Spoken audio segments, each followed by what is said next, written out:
So you are building a wearable neurotech. Yeah.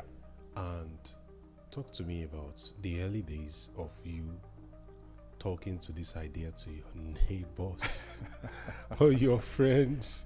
Yeah. What do they think of you when you are talking about building something like this?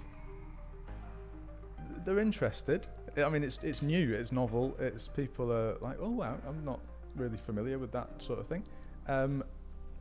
Nowadays, I don't think I'd get quite the same response because people are more used to wearable neurotech of various descriptions. They're used to neurotechnology. Still, in the early days, actually, most people just hearing the word neurotech, even if they understood it, which some people don't, would go straight to drilling holes in the head and attaching that whole sort of brain-computer interface, Neuralink and Elon Musk and so on.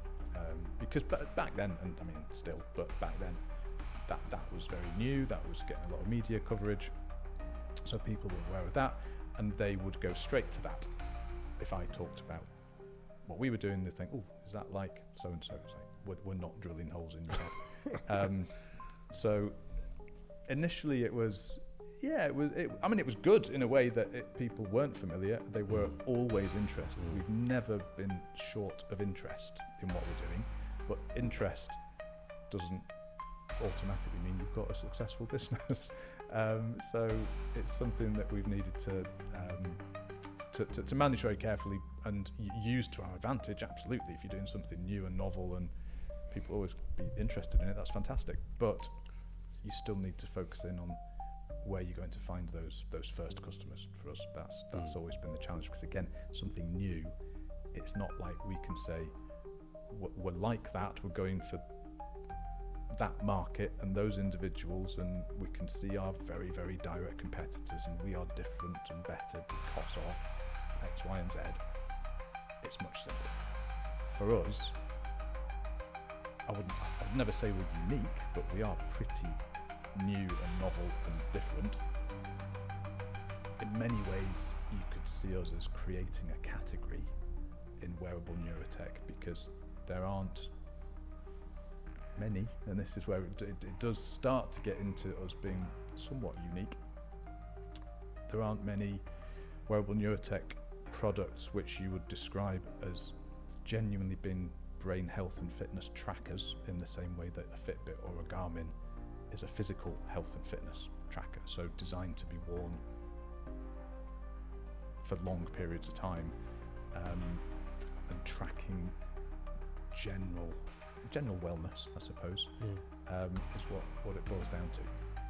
Existing wearable neurotech is very often more about brain training, so you wear it for 10-15 minutes to do a particular kind of gamified brain training exercise. There's lots of those, and again, we're very different to that. So we are establishing a category, but again, people are familiar with that type of thing. Would typically say, "Oh, are you like that?" And we're like, "Well, kind of." So it's in some ways it's getting easier. I think we're about to hit a really nice point for us where the understanding of wearable neurotech, of the importance of brain health and fitness, reaches that point that it just really supports our launch next year and our hopefully quite rapid growth after that. I think our timing is potentially very good, right, but it's crucial that we maintain the kind of the speed of the development. Because 4 years ago, even if we'd had the ability from a funding and an R&D perspective to get this out onto the market within months, I think it would have been too early, actually. Whereas I think now it's good, and we see that in the response that people have to what we're doing. It's much more, it's less like kind of puzzled, not really seen this before. It's more, yeah, I can see how this is important and could help me, and which is good. So that process of education is getting shorter and shorter, which is again good for us. impressive. Of course, your marketing background is shining through in the way you describe all of these things, which, Yeah. it is amazing. Lots of words. I need to be more concise. No. Definitely. It's not lots of words. It's words that describe. You are able to paint a future that anybody will want to get into. Yeah. That's what I meant Yeah. by your marketing. So you've worked in marketing, culture, now neuroscience. What is the correlation between those all two? of this? So I think I was going to call it a superpower. I don't mean to call it a superpower, actually. I think it's a real benefit, and I think it's often missing in many startups, tech startups. It's just that understanding of people, who your customers might be. Not necessarily are, but who might want your product and why is the single biggest question many tech startups don't seem to understand. They don't seem to ask, actually, in many cases, which I think is why, going back to me kind of working with some tech startups and young entrepreneurs in Codebase, I think that's why my experience as a marketing guy was useful, because it wasn't just helping them to make a nice website and craft a marketing campaign. It was understanding people. That's the thing that's always fascinated and I found incredibly rewarding throughout my marketing career, and particularly because I was events, I was like face to face, it's like live, like with people. It's the same if you're doing that in digital or billboards or whatever. You still need to understand your audience to have that empathy.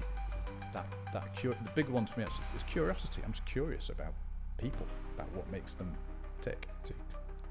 And as a marketing person, you do sometimes.